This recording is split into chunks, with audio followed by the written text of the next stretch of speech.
নমস্কাৰ বন্ধু বান্ধৱীসকল, মৰমীয় পুনৰবাৰ আপোনালোক সকলোকে মোৰ চেনেললৈ স্বাগতম জনাইছোঁ। আশা কৰোঁ আপোনালোক সকলো ভালে আছে, ময়ো ভালে আছোঁ।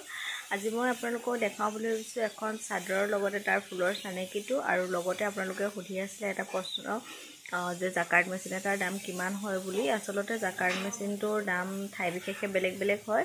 ইয়াৰ কাৰ্ডৰো দামবোৰ বেলেগ বেলেগ, ঠাই বিশেষে বেলেগ বেলেগ হয়, তেনেকুৱা কথা। একজেক্ট দাম এটা মই ক'ব নোৱাৰিম। আপোনালোকে যদি গুৱাহাটী ওচৰ পাজৰ হয় তেনেহ'লে ফেঞ্চিত ল'লে মানে 4,500 5,000 ভিতৰত পাব, আৰু যদিহে বেলেগ জেগাত হয় আপোনালোকে 7,000 8,000 ভিতৰত পাব।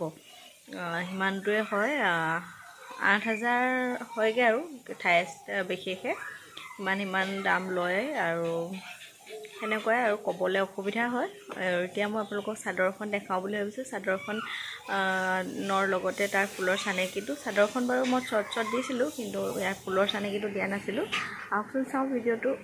ফুলৰ চানেকিটো আপোনালোকক লাগে যদি ল'বও পাৰিব, স্ক্ৰীনশ্বট লৈ ৰাখিব। এখন আশী পকোৱা ডিগ্ৰী নুনী সূতা বানি পোৱা চাদৰ হয়। ইয়াৰে এইটো ফুলটো মই আপোনালোকক ফুলৰ চানেকিটো ভালদৰে দি দিছোঁ, আপোনালোকে স্ক্ৰীনশ্বট লৈ ৰাখিব পাৰিব।